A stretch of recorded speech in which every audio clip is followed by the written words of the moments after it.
We are kicking off today's video outside of the kitchen, hoping to do this a lot more as things start to warm up and we transition through to the spring in the UK. We are in a local woods, we're on a public footpath, and rather excitingly, it's wild garlic season. So we're going to be foraging some wild garlic today, and we're going to be putting it in some lovely recipes later this afternoon. Just a few key things before we forage and take you back to the house. It's very much allowed to forage wild garlic in the UK, but you must be on a public footpath, you mustn't trample all over it, and the key thing here is forage responsibly. So don't take too much in one area, leave some for other people, leave some for it to just grow and develop. Never dig up the bulbs, but it's a wonderful free resource and it tastes amazing in all manner of sauces, pestos, curries. We're going to be cooking up a beautiful chicken dish later on today. So yeah, let's get foraging and then we'll take it back to the kitchen. One of the beauties of wild garlic foraging is it's virtually free. All you really need is a nice trug or something to carry it around in and a good sharp knife. It's better to have a knife like this is a foraging knife, than secateurs, because you just want to snip through, and all you want to be doing is taking the very top off like that, so you end up like that, and then the plant will regenerate and obviously the bulbs will probably multiply the following season. And the beauty of wild garlic in the UK is it tends to be in season from February through to June. Currently this is towards the end of February, just as it's coming through. I would say the optimum time, depending on weather patterns, is anywhere from the end of February through to April to really make the most of this beautiful seasonal plant. So anyway, without further ado, we're gonna get back to the kitchen. That's plenty. That's gonna be able to make lots of different recipes over the next few weeks. So yeah, we'll get back to the house and we'll get cooking. We are back in the kitchen and we're going to start cooking. It's a one pan dish, so we're going to be using a roasting pan, all in one pan, so minimal washing up, which is always a positive in my book. We had a quick Google on the way home as regards to the health properties of this, and I'm always a bit skeptical, but basically anything that grows outside that's really green like this has got to be good for you, and it says it's anti-inflammatory, high in antioxidants, and can be really good for the digestive system. So look, I think at the end of the day it's a lovely ingredient to use, and as we've talked about, it's free. So as long as you're foraging this responsibly and obeying the rules, then get out there and make the most of it. So the ingredients for what we're going to be cooking up, this recipe actually is very much inspired by someone I love on Instagram called 𝑭𝒊𝒏𝒅, who we'll link down below. As with any recipe, I don't think anything's original nowadays, but that's how I was inspired to cook this last year. I've cooked this recipe maybe 3 or 4 times, and it's just a really nice way of getting something healthy and nutritious, incorporating the wild garlic, and as I say, it's really straightforward. So I'll talk you through the other ingredients we've got here. We've got some, as you'll guess it's also from 𝑭𝒊𝒏𝒅. Truly free-range chicken is what they call it, so some nice organic chicken, and it's the chicken thighs with skin on. Generally when cooking chicken, slight tangent, but when cooking chicken, I always tend to just buy chicken thighs with skin on. If we're cooking a curry or a stir fry, I'll ask the butcher to maybe use the chicken thighs and debone it and deskin them, but I very rarely use chicken breasts these days, and chicken thighs are often more affordable. So yeah, for this recipe, definitely want chicken thighs, nice bit of fat in there. Then we've obviously got, we've got some lemons, and that's going to just add some nice acidity to the dish.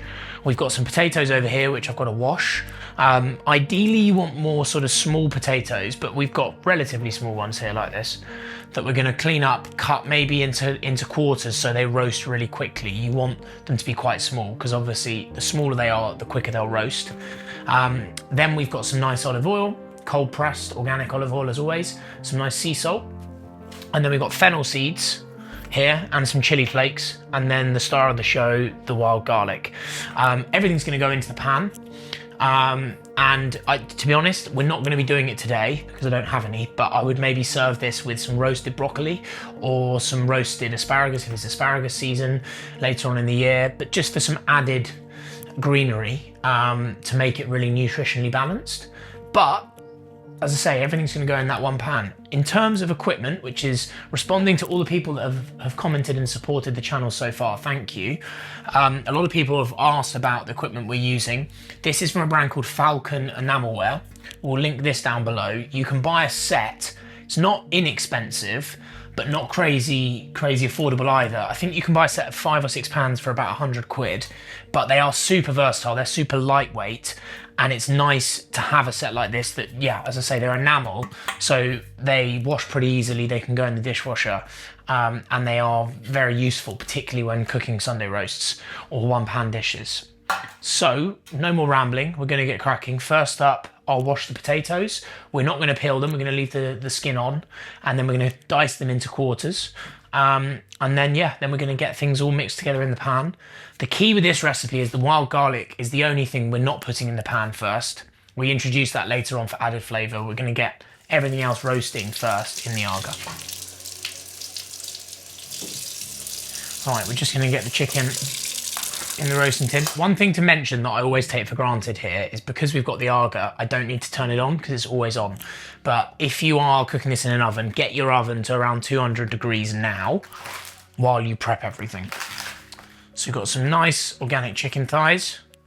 Can just get those in the roasting tin. If you have followed the channel for a while, you know I'm not great at quantities in terms of the actual specifics of a recipe. So with regards to quantities for this is a dinner for Josie and I. I'm using 6 chicken thighs. Josie will probably have 2 and I'll have 4. But this could probably be enough. I would say probably 8 chicken thighs for 4 people would be a good number.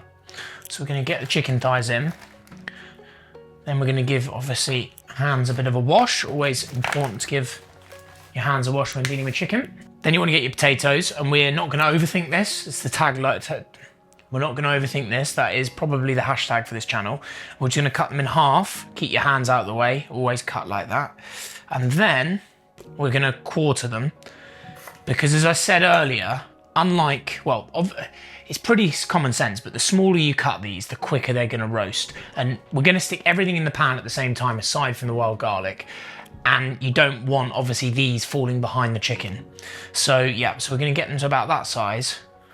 And then we're going to obviously add the olive oil.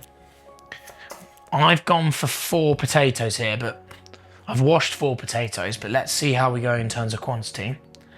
I'm going to actually cut this one into 8 pieces.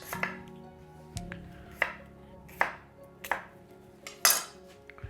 just going to add them into the pan. Just fit them in wherever you can. That's the beauty of a 1-pan roast. You obviously do want to give thought to the presentation, because the beauty of a 1-pan roast is everything goes in a pan, you roast it, but then you can serve it in the pan you've cooked it in. That's one thing that I learned actually from watching a lot of 𝑭𝒊𝒏𝒅. Believe it or not, a chef that's associated with high-end, I think he was the first British chef to get 3 Michelin stars. But actually he said, look, if you're cooking for lots of people, present it in what you're cooking it in. So cook it in a pan you're proud to put on a table. Now, the key thing to add when roasting anything is a fat, and we're obviously using cold pressed olive oil. Don't be afraid to use quite a bit of this. So we're going to give it a good coat. Then the other hero product, nice coarse sea salt. Once again, don't be afraid to put a good amount in there. You can always add more at the end. Now we're going to be adding in our fennel seeds. Nice good sprinkling. This is going to add a lot of flavour to the dish. Chili flakes, which are just going to add a little bit of spice and heat. So obviously add as much as you want. It depends on how spicy you like things. And then finally, we're just going to use 1 lemon. Take the end off. Now you want to cut this quite thin. We're using a very sharp knife here. Always want sharp knives in the kitchen. I'm just going to cut this nice and thin. I'm going to put these, just distribute them in there. Giving some thought to the presentation once again, because these are going to roast up quite nicely. As I said, we're not putting in the wild garlic yet, so that we're going to be saving until the end, because that will burn. I'm going to give 1 more little glug of olive oil. And then it's into the oven at around 200 or 220 degrees. Timing wise, I think this is going to take about 30 minutes until we then want to add the wild garlic in, but keep an eye on it and I will link the exact timings below when I've worked out what the timings are. Roughly 30 minutes later, like with many more recipes, just keep an eye on the food and just keep checking in. We're going to be adding in the wild garlic because we're really getting there now. So get your leaves, make sure you've given them a good rinse, particularly given how muddy the woods were earlier on. And then we're just going to roughly chop through the wild garlic. Now, very much do this to taste. I love the taste of the wild garlic, and to make the most of having it, we're going to use quite a bit, but equally, just take a view as to how much you want to use. We're going to get the roasting pan out of the Aga, and it really is as straightforward as get a nice handful of the wild garlic, and we're just going to scatter it across the dish, and we're going to stick it back in for about 5 minutes to let the flavours infuse, and then we're ready to go. For roughly about another 5 minutes. Roughly 5 minutes later, the smell in the air is amazing. We're nearly there. We're just gonna have a quick look and check on everything, and then hopefully we're nearly ready to serve. Oh yes. What we're gonna do is, now that the wild garlic has really sort of cooked into the sauce with the chicken and the potatoes, I'm just gonna baste the chicken. The chicken's gone nice and crispy, so we don't wanna make it too wet, but we're just gonna baste the chicken with the juices from the meat that's mixed with the wild garlic and the cumin, just to give them a little bit more flavour. And then we're gonna stick it back in for a final 5-minute blitz. And it's at this point, really, if I had some, I would probably roughly chop some broccoli florets, or some tender stem broccoli, or some asparagus, stick that in a roasting tin, and with a bit of olive oil and sea salt, just roast that for 5 or 10 minutes to serve alongside this, and then it would make a really sort of complete dish. But we're gonna stick that back in, and then we're pretty much ready to eat. Right, there we go. So time to get it out. As I said before, serve it in the dish, really straightforward, and we're gonna have minimal washing up, which is also a nice feeling.